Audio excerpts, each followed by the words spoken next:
Добре дојдовте во Акцент. Изминатиот викенд, почитувани гледачи, помина во одбележувањето на божијкните празници. Токму на почетокот на емисијата Акцент ќе проследите кратка репортажа од третата поред Бадникова литија која што се одржа во Кичево. Во месец ноември минатата година, познатиот кичевски писател Стојмир Симјановски го даде своето последно интервју токму за емисијата Акцент на телевизија Мега. Пред 10 дена овој познат кичевски и македонски писател ненадејно почина во својот роден крај. Во негова чест, во ова издание на Акцент, ние повторно ќе се подсетиме на тоа интервју, каде што го промовиравме неговиот роман Евангелието на трите самовили. Акцент започнува. Следете не.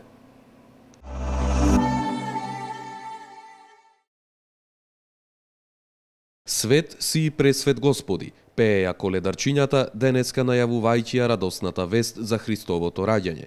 Над 100 дечиња денеска беа дел од Бадниковата литија, која од храмот Свети апостоли Петар и Павле се упатија во повеќе православни домови, носејќи ја украсената пештера, каде беа дарувани со парички и други подароци. Почитувани родители, драги дечиња, најпрво да ви посакаме едно искрено и топло добре дојде во нашата црква. Сакаме да ви посакаме и голема благодарност од името на Кичевското архиерејско наместништво и на Македонската православна црква. Благодарност најпрво до родителите, бидејќи се приклучите на овој проект, односно на возобновување на старата древна традиција за Бадниковата поворка и вашата работа што сега доприносите со ова голема бројност на вашите дечиња доаѓање во црквата, подпомогнавте да се возобнови духовниот живот најпрво во Кичево, а потоа и секаде низ Македонија.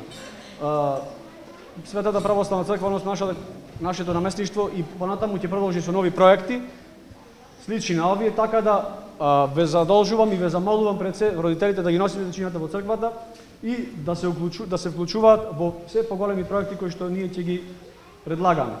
Ова е радост за сите. Сега ќе видите каква е радоста кога ќе излеземе надвор од црквата, дечињата како ангелчиња ќе излезат напред. Нивната символика го представува објавувањето на рождеството Христово и затоа гледаме преку таа Бадникова поворка дека се најпрво се носи пештерата во која што е положен Богомладенецот, потоа се носи звездички се носат во рацете која што представуваат Витлеемската звезда, која што ги водела мудреците до Витлеем, се носат исто така фењерчина, звончина кои што огласуваат, односно го најавуваат доаѓањето на Христа, односно раѓањето на Богомладенецот. Уште еднаш да не должиме, ви посакувам голема среќа во животот и многу здравје и да ни дојдете повторно вака да израдувате и нашата Света православна црква, а ќе израдуваме и градот кој што ќе се развесели сега во овие часови, односно во предвечерие на доаѓањето на Спасителот, односно Богомладенецот Христос.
Бадник, еден ден пред Христовото раѓање.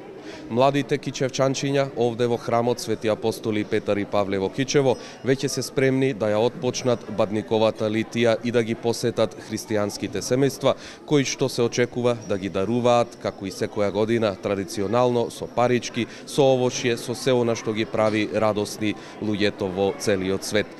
Бошко Сарафиловски е повторно мој соговорник во емисијата Акцент. Господине Сарафиловски, вие како еден од организаторите на Бадниковата литија, гледам дека ова утро навистина се е спремно, сте се потрудиле навистина се да биде во најдобар ред, иако надвор имаме навистина прекрасно снежно време со минусни температури, нели, со сите оние убавини кои што прилегаат, нели, на ваков вид на празник. Како е чувството пред да се започне Бадниковата литија? Најнапред добар ден, честит празник на сите православни христијани. Па еве, како што гледате, нашиот храм се полни со дечиња. Чувството е прекрасно. Сите тие наши подготовки еве вродуваат со плод, така што сите родители со дечиња, баби, дедовци се тука присутни и се надеваме дека иако времето надвор е идилично и прекрасно, со малку ветар, нема да не омета во нашите намери да ги посетиме домовите на православните христијани, така што овие наши дечиња, како предвесници ангели на овој голем христијански празник, ќе им навеста на сите православни христијани доаѓањето на нашиот Господ и Спасител Исус Христос. Низ Кичевските улици и низ Кичевските домови ќе се носи пештерата која што го символизира раѓањето на Господ Исус Христос. Еве гледаме тука дека присутните дечиња носат и други, можам да речам, соодветни реквизити кои што прилегаат за обележување на овој христијански празник. Што друго освен пештерата ќе носат дечињата со нив? Па така, пештерата е главното нешто што кај што се родил нашиот Спасител Господ Исус Христос, што ќе носат дечињата, а воедно носат и звезди, фенерчиња, соодветни реквизити кои што приликуваат на овој наш христијански празник. Значи има звончиња, фенерчиња и така, значи соодветни реквизити. Подготовките течеа неколку недели или месеци можеби наназад, и тука во храмот Свети апостоли Петар и Павле во Кичево и горе во селото Кнежино, познатиот кнежински манастир посветен на Свети Ѓорѓи Победоносец. Ние во минатото издание на Акцент направивме една интересна репортажа околу подготовките. Кажете ми, дали еве она што го подготвувавте, стасавте навреме на денов денешен да биде готово? Па така, како што во храмот Свети апостоли Петар и Павле се одвиваа пробите, пењето на песничката и другите пропратни работи што следат заедно околу одбележувањето на тој празник, во манастирот посветен на Свети Георги Победоносец во Кнежино се одвиваше една креативна работилница за помалите дечиња, кај што тие правеа соодветни поклончиња и украсуваа божичната пештера, што беше во поголем обем таму и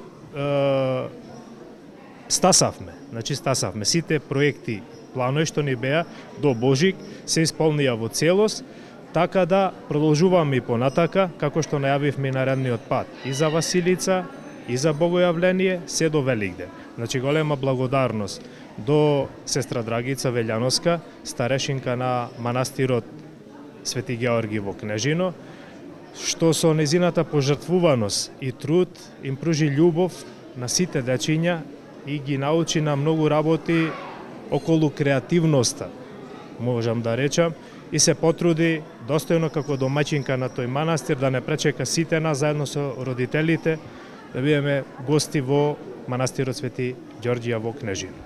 Така, за денешниот ден за Бадниковата литија веќе имате испланирано како ќе се движат низ кои улици и посетата, нели, на домовите, каде ќе се упатат децата по завршувањето на литијата? Па по завршувањето на Бадниковата поворка, дечињата заедно со родителите ќе се качат во трпезаријата на храмот Свети апостоли Петар и Павле во Кичево, каде што свештенството приготви скромна бандникова трпеза и соодветни поклончиња за сите учесници на годинашната бандникова поворка, што годинава ги надминува сите граници и е во се поголем број. Годинава еве како што гледате, храмот се полни уште од рано наутро, така да до почетокот на бандниковата поворка дечиња би имало многу повеќе. Ви благодарам што и овој пат одвоивте време, нека е за многу години и дај Боже ова да остане како што е и вашата намера, традиција многу години понатаму и да имаме што повеќе дечиња кои што го чествуваат ова најава за рождеството Христово, празникот Божик. Се надевам дека се ќе биде во најдобар ред и нека е уште еднаш за многу години да се гледаме за убави работи. Ви благодариме уште еднаш, значи од името на сите граѓани и организациониот одбор на вашата посета, што ја пратите оваа наша бандникова поворка оваа година. Им благодарам на сите родители и дечиња што се одзваа на овој наш повик, да ова бандникова поворка биде помасовна и поторжествена и најголема благодарност до свештенството при храмот Свети апостоли Петар и Павле од Кичево, што ни ги отворија вратите и се дел од ова организација и што учествуваат соодветно на овој настан да го прославиме торжествено и благопријатно. Ви благодарам уште еднаш и честит Бадник и Божик. Дечињата радосни што и оваа година се дел од Бадниковата литија, а своето задоволство не го криеа и посетените кичевчани. Над 100 млади кичевчани, деца, коледарчиња се денес во храмот Свети апостоли Петар и Павле во Кичево, кои што ќе бидат дел од Бадниковата литија. Добар ден, дечиња, и нека е за многу години. Добар ден, нека е за многу години. Може да се представите и еве кажете ни по кој пат учествувате вие на Бадниковата литија? Јас сум Марија Стојановска и ова ми е трета година во која учествувам на ова Бадникова литија. Ја ова втора година. Јас сум Лилијана Ѓоревска и ова ми е втора година. Јас сум Ивона Димовска и учествувам трета година на оваа литија и многу е убаво. Јас сум Марија Димовска и учествувам трета година на оваа. Нека е за многу години, Бадник, и оваа година сте посетени од голем број на бадникарчиња. Да, веќе трета година во нашето мало доаѓаат бадникарите од нашата црква Свети апостол Петар и Павле и баш сме задоволни затоа што оваа година е многу масовно и децава покажуваат голем интерес кон оваа традиција. Иако во навистина зимски услови, со многу снег и студено време, дечињата со радост ја водеа Бадниковата литија, а по завршувањето во црковната трпезарија добија и пригодни подароци од свештените лица.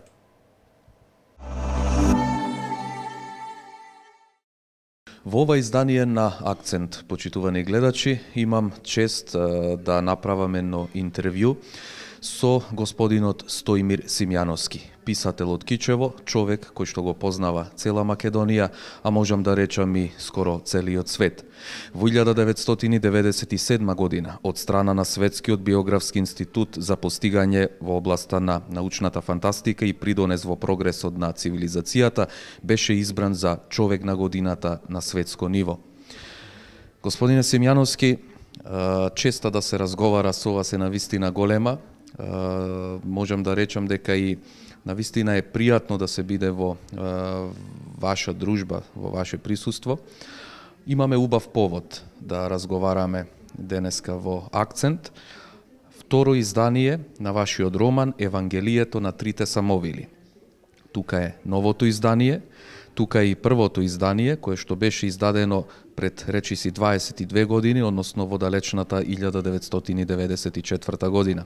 Честитам за второто издание на овој роман и еве на почетокот да откриеме зошто прво имаме второ издание на овој роман и која беше еве идејата и поводот и за пишувањето на првиот роман, а еве и сега на ова второ издание, што всушност значат тие три самовили и кое е тоа нивно Евангелие? Благодарам. Ово што викате вие дека е за вас чест, за мене е обврска да зборувам, затоа што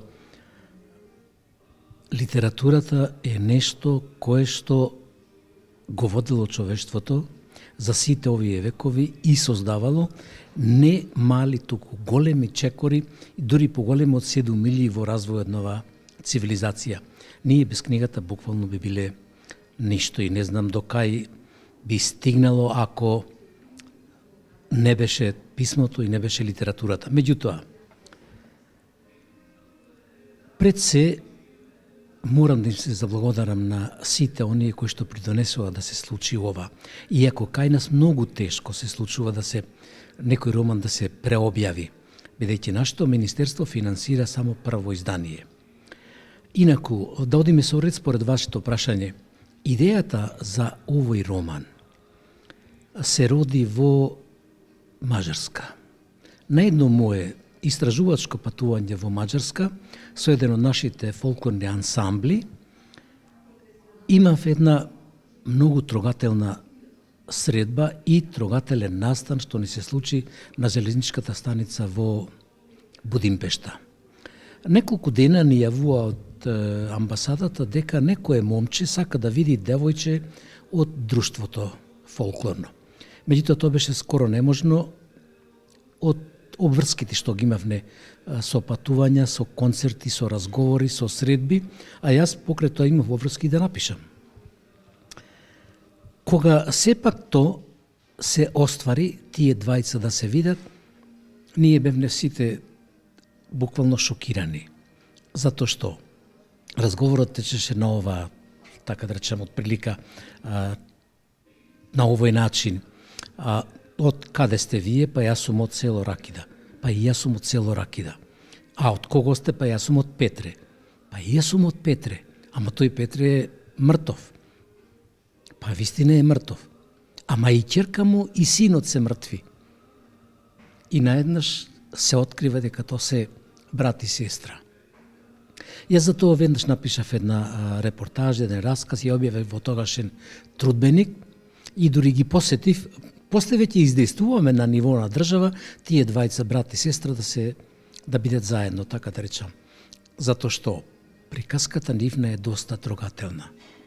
Татко им бил партизан, мајка е жива изгорена. И во тој настан, во тој пожар, податоците зборуваат дека изгорела и сестрата, а братот успел да се спаси. Меѓутоа, сестрата има податок дека двајцата се изгорени, мајката и синот, а сестрата има па податок дека, односно, синот има податок дека мајката и ќерката се. И во консултации со издавачката куќа Мисла, тогаш беше нашиот недобар, негодличен писател Ташко Гергилски, му изложив ова, му ја раскажав ова како судбина, бидејќи и тој човек беше од Егејска Македонија. И тој ми рече, напиши роман. И јас го напишав тој роман. Овој роман има 14 верзии. 14 пати е преправан, доправан. Првата верзија кога ја направивне не помина во разговорите тогашни, беше под име Распетија, затоа што излезе дека се изгубило, не знам од кои причини, меѓутоа не е ново, не е ништо чудно и мене никој пат не ме лути тоа што една верзија или еден роман не е прифатен. Што викаше покојниот Живко Чинго, за мене е тешко кој ќе се прифати. Затоа што јас сега морам да одговарам на барањата, да одговарам на очекувањата. И почнав повторно да го преработувам. Го преработев уште еднаш. Втората верзија ја дадов на конкурс за љубовен роман во Нови Сад, форум. И тамо доби. И требаше да се објави. Не е мое и не е ни честно да се шпекулира зошто не дојде до објавување, меѓутоа тој роман тамо требаше да се објави на српски јазик. Покојниот и еден од генијалците во нашата култура, Анте Поповски, ја слушал рецензијата за тој роман и ми се јави на вечерито доста доцна кај 11 сатот, односно ме покани под Итно со Вардар филм да подпишиме договор за сценарио за игран филм по овој роман што е даден во Нови Сад. Тој во Нови Сад се викаше, мислам, таа верзија се викаше Срцето на судбината. Јас отидов во Скопје, се сретнавме со Анте го направивме договор, го подпишавме, ми одреди и помошници и го направи тоа сценарио. Меѓутоа, историјата никој пат не е правична кон оние вистинските творци, вистинските, па ајде да речам, вистинските истражувачи.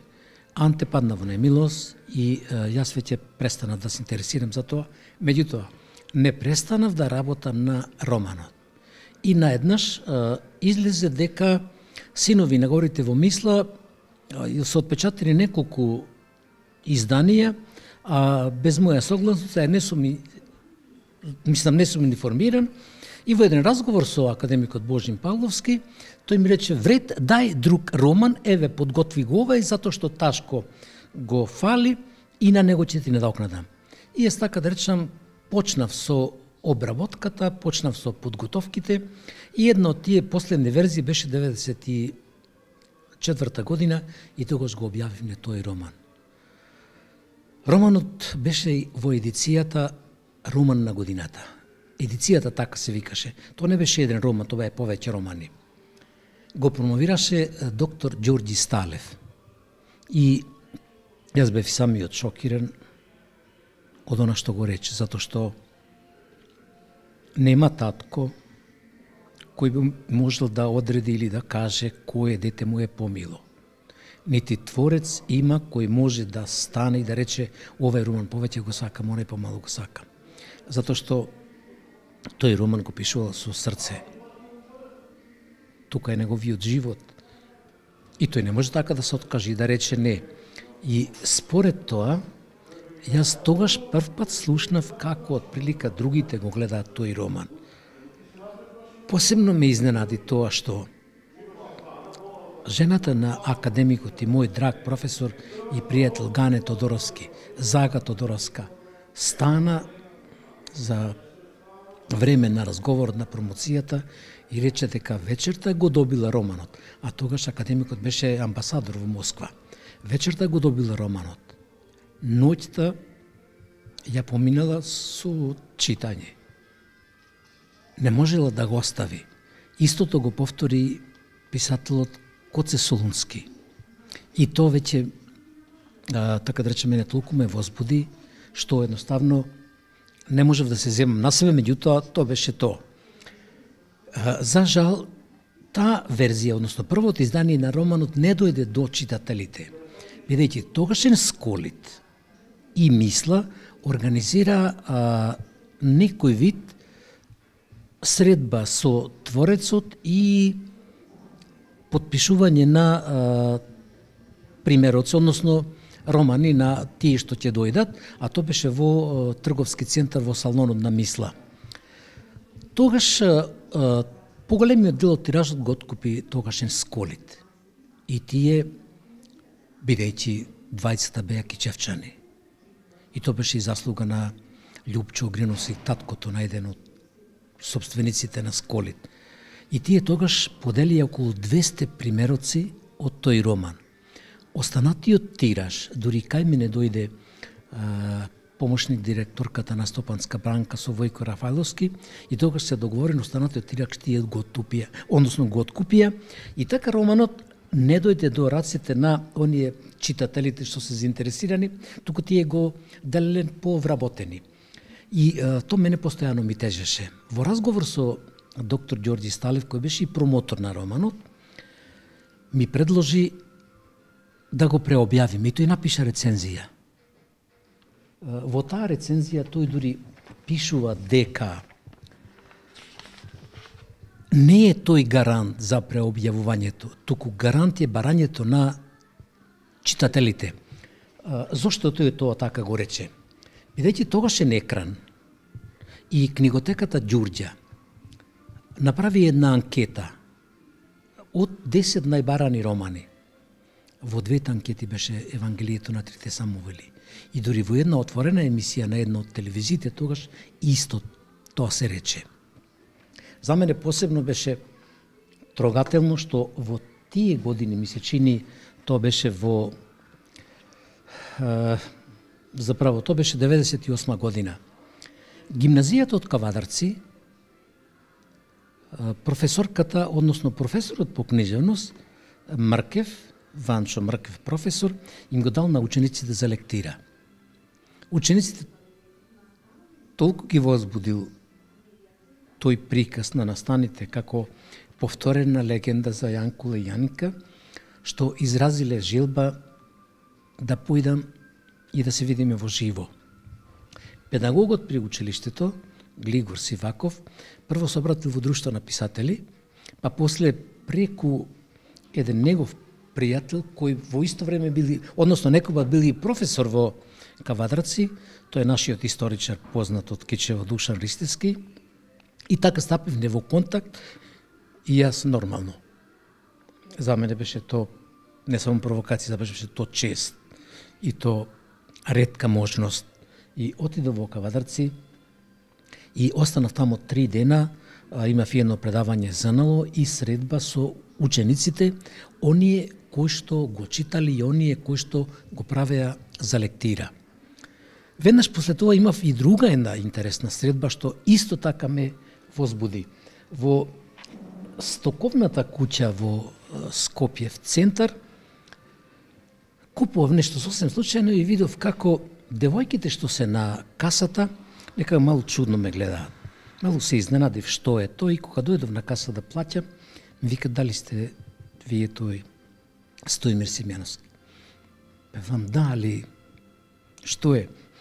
Па вели јас имав семинарска работа на факултет, завршив книжевност. Професорот доктор Наумир Радичевски ми го даде задача, ми даде да напишам есеј за вашиот роман. Тоа е тој есеј. Таа е девојка која се вика Хитка Смаиловиќ, инакој од Босна. И ми рече дека сака да име мој роман со посвета.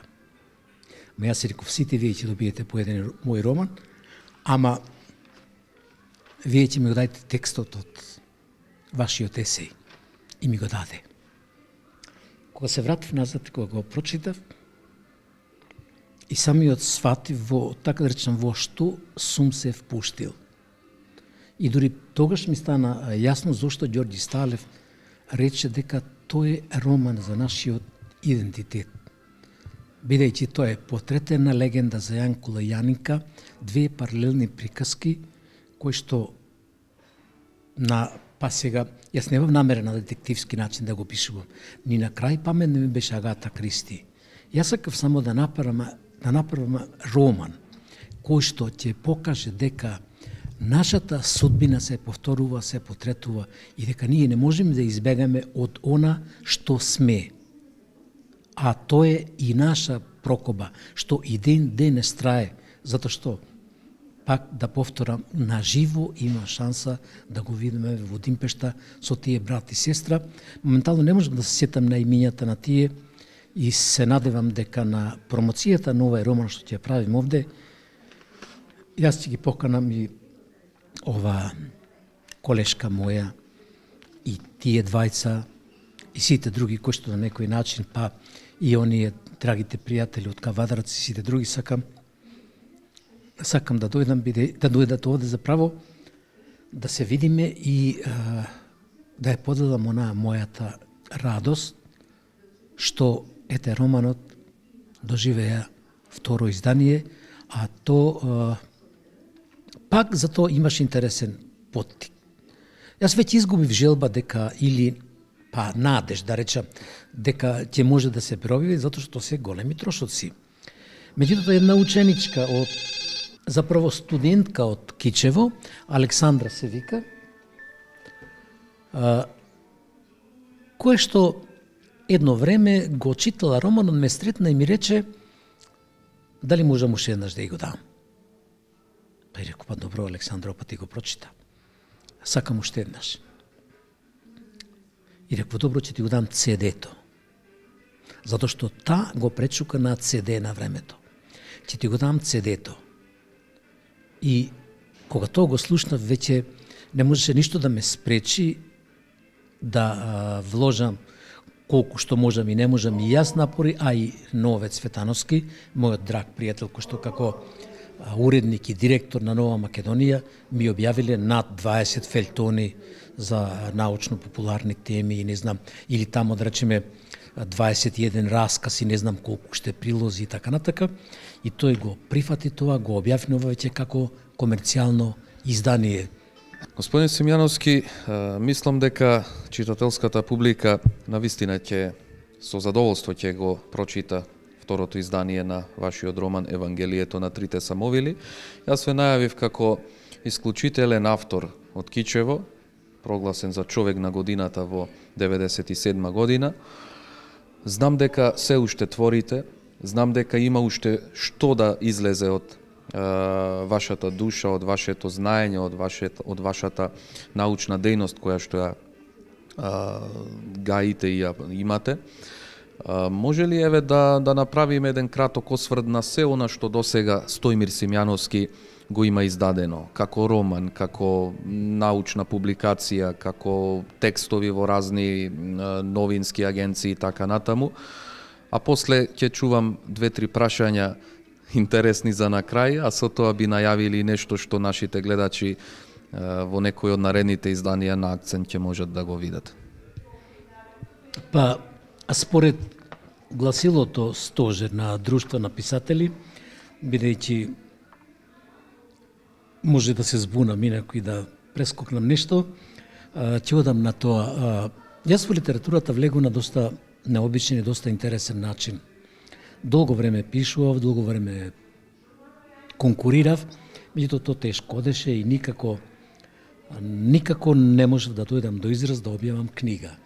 Се додека во 72 година на конкурсот за кус расказ во Нова Македонија, мојот расказ во конкуренција со 700 раскази и нешто, Честно дрво, не ја доби првата награда. Јас тогаш и не знаев за тоа. Бев во тогашните вежби, народна одбрана.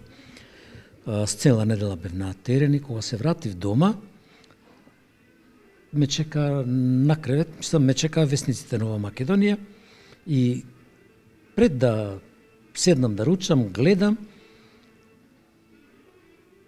прва награда за расказот Честно дрво. Едноставно не може да верува. И прво што сторив, отидов во Нова Македонија, во редакцијата и додуша и тие бе изненадени, може би повеќе од мене, и кога го објавив, односно кога веќе се објави кој е расказот, наеднаш веќе се случи нешто што би сакал јас на секој творец да му се случи. А и секој би посакал тоа така. Пак доктор Сталев, како мој професор и како човек кој веќе да беше присутен и го прочитал расказот, на Рацинови средби, јас тогаш бев, така да речам, секретар во Курирче, во Велес ми рече: имаш ли ти повеќе раскази вакви? Реков: имам. Дај ми ги подитно. И му ги дадов. Помина неколку време и едноставно немав одговор што се случи со збирката што му ја дадов на Ѓорѓи Сталев и отидов тогаш во Современост, тоа беше списанието, и тамо секретарката Данче, која што беше жена на нашиот истакнат глумец Дарко Дамески, и ми вели: знаеш што, изгледа докторот ја одбил збирката. Затоа што докторот ја остава овде она збирка или она книга која што не е прифатена за печатење. Разочаран, ја зедов збирката, се врати во Кичево и мислев дека повеќе, немав намера повеќе да пишува.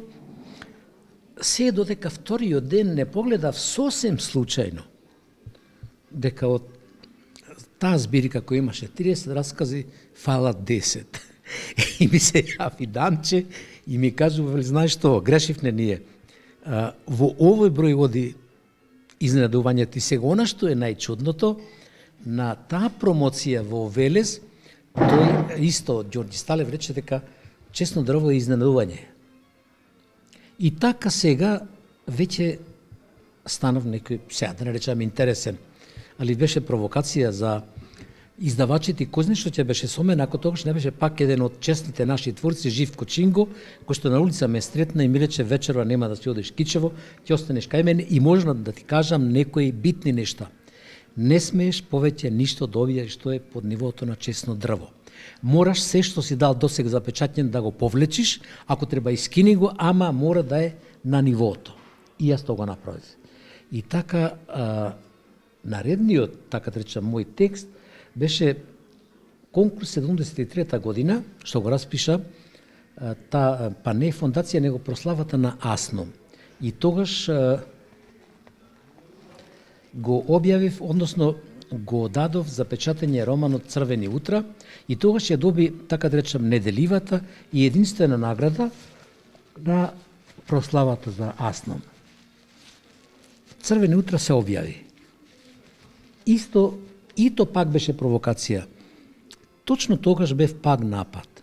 Точно месец дена не се знаеше кој е што е. И почнале провокации, расправи кој е, каде е и така натака, па оделе кај едни кај други.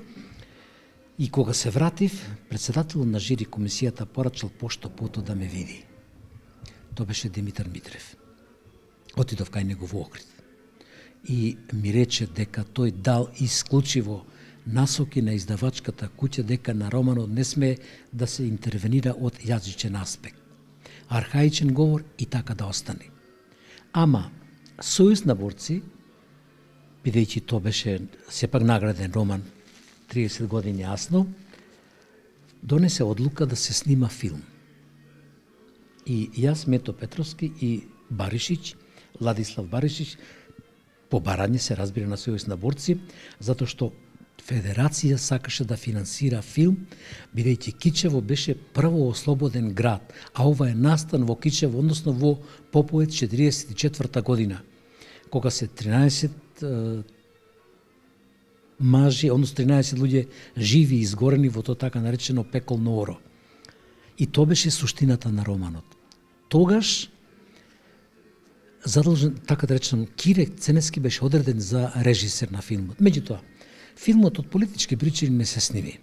Меѓутоа, јас не престанав пак да конкурирам, па наредниот мој текст беше Синови на горите. Тогаш во издавачката програма на Мисла влезе тоа. Сега идејата, односно начинот како дојде до печатење на Синови на горите беше разговорот, односно симпозиумот во манастирот Света Пречиста. Јас тогаш имав обврска од име на Кичево да зборувам за Кичево и Кичевско во минатото. Кога Душко Нанески и Ѓорѓи Сталев, па додуше тука и Славко Јанески, беше слушнаа што се случувало на овие простори, првото прашање беше дали си ти свесен што зборуваш? И дали за ова имаш факти? И дали ова ти е некаде напишано?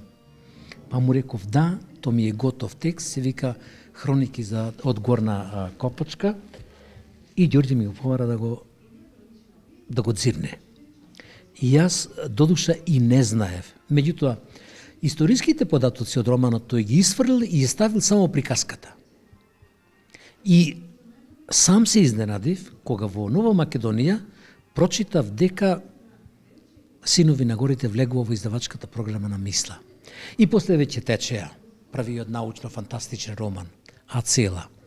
И тогаш, така да речам, почна изненадување, например, што е Ацела.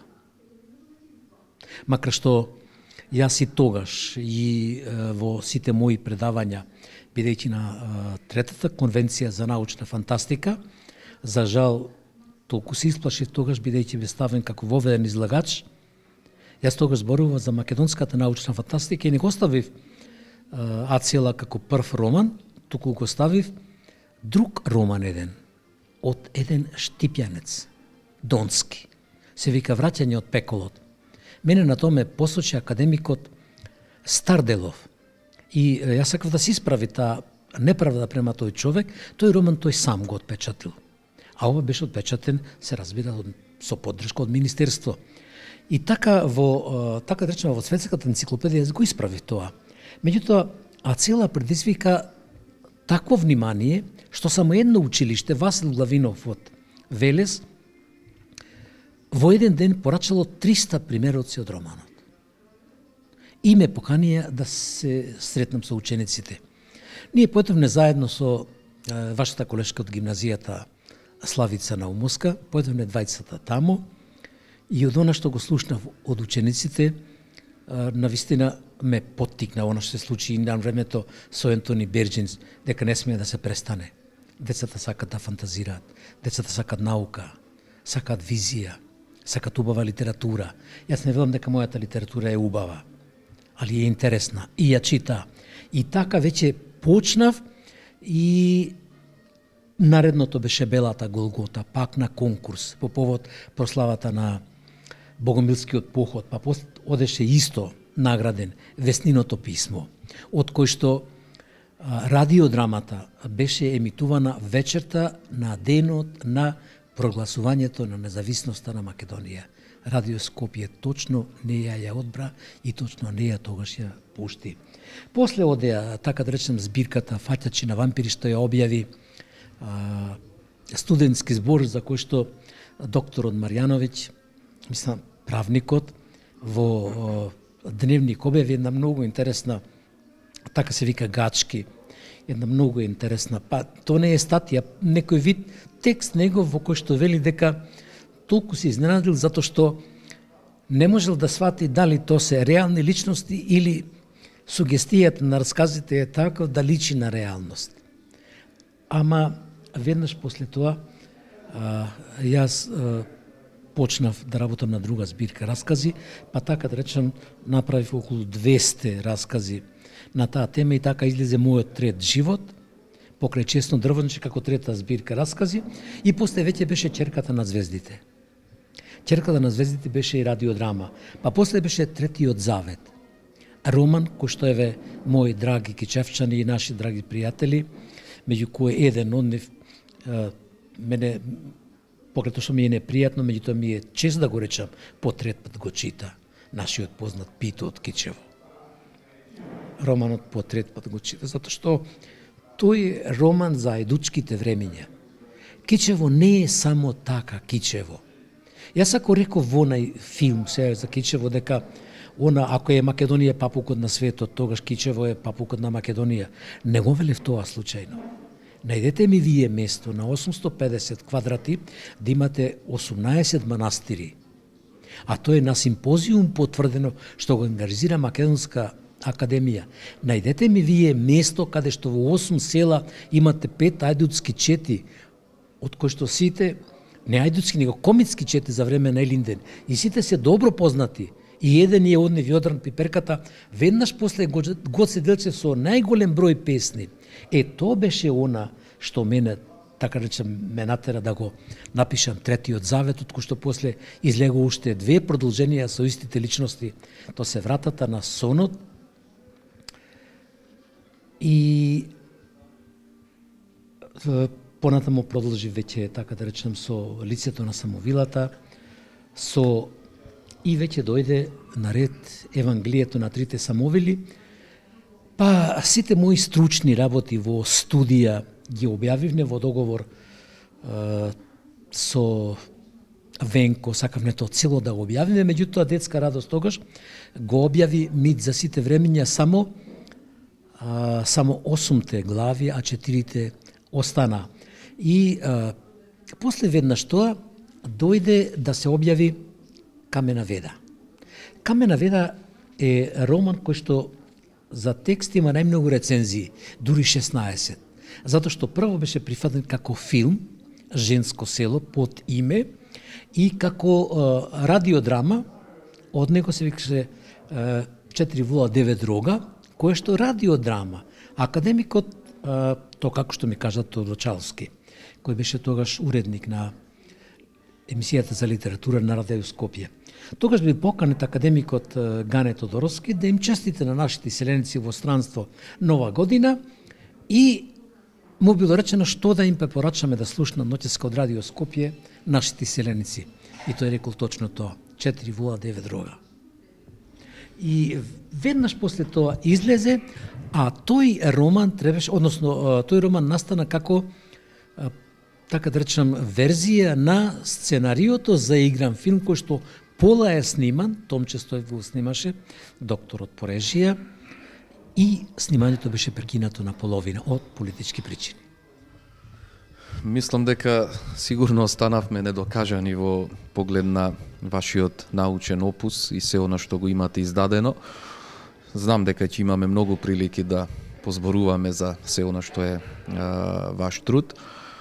Реков дека на крај ќе ви поставам едно прашање и ќе барам еден краток одговор, а со тоа ќе најавиме и нешто што ќе биде содржина на едно од наредните изданија на Акцент. Ве препознаваат најчесто и како човек, како писател кој што пишува и на една тема што е навистина интересна, научната фантастика. А кога ќе се спомене научна фантастика, веднаш асоцира на вонземјани, на летечки чини, на средба со непознат вид, на разни суштества и така натаму. Она што сите луѓе ги интересира, еве јас би рекол во ова бескрајна вселена, во овој бескрајен универзум, каде што најверојатно постојат уште многу слични сонциња, уште многу слични сончеви системи, планети слични како нашата. Јас велам дека е голема веројатноста да постои било каква форма на живот некаде далеку. Меѓутоа, она што се уште дали е мистерија, дали не е, дали дошле на нашата планета други суштества што не се од планетата и дали за тоа има докази. Ве молам за краток одговор. Писател не може да даде краток одговор, меѓутоа ќе се обидам. Како може да се рече дека не? Ако во тоа верувал Тесла, иако фатил порака и вратил одговор, ако за тоа верувал и Тесла и кажал на прашањето во 1955 година кои се тие, тој рекол наши далечни потомци кои што по 10.000 години се враќаат во собственото минато. Ако Хокинг денеска, кој е наречен, така да речам, гение на оваа цивилизација, направи 6 документарни филмови за живот во Вселената, иако упорно тврди дека постојат и дека нашата судбина е преселување на други планети.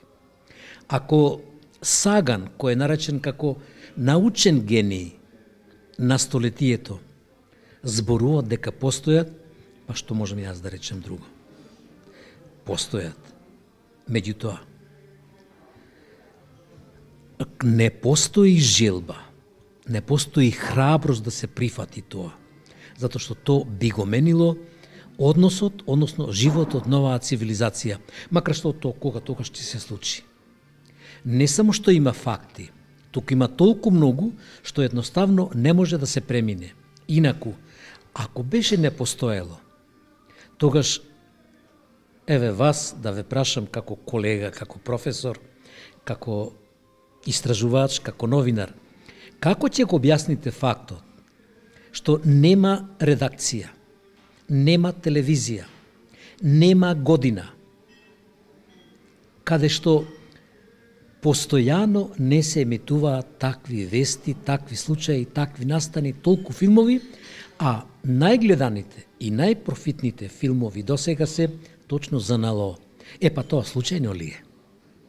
Објаснете ми и одговорете ми дека се тоа е заблуда, иако од 7 милиарди луѓе 3 веруваат дека постојат и дека се сите тие лудаци, како што би рекле за мене, дека е забеган, тога значи ние живееме на планета на лудаци, што би рекло еден од моите колеги од Бразилија.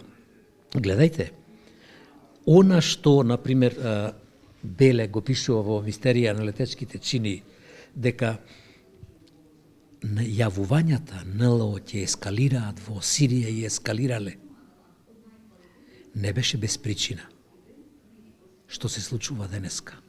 Бидејќи една од констатациите на сите истражувачки центри за НЛО и футурологија, или НЛО наука, како сакате речете, беше тоа дека вонземјаните доаѓаат на земјата пред се да спречат, да помогнат или да укажат на нешто, покрај тоа што може би сакат да ни помогнат. гледате денеска што се случува со Сирија. И ако можете преку тој факт да помините, секоја чест на сите. Меѓутоа јас не можам. Не можам, затоа што не сретнав досега во моите 40 годишни интересирања ни еден творец, научник, академик, нобеловец, не знам што, кој или се интересирал, или се бавил со ова. Епа, ако е тоа случајно, и ако е тоа политика, и ако тоа е заблуда, тогаш нека бидем јас оне најзаблудениот и нека остане мојот прекар Марсовец и до крај ќе го гнусам. Ова беше само еден мал вовед во она, реков, што ќе го разговараме во некој од наредните емисии на Акцент. Ви благодарам што одвоивте време да бидете заедно со нас. Уште еднаш честитки за романот и ветуваме ве средба за брзо. Ве канам на промоцијата што ќе ја направиме на истово место овде, каде што најчесто свратувам и најчесто доаѓам.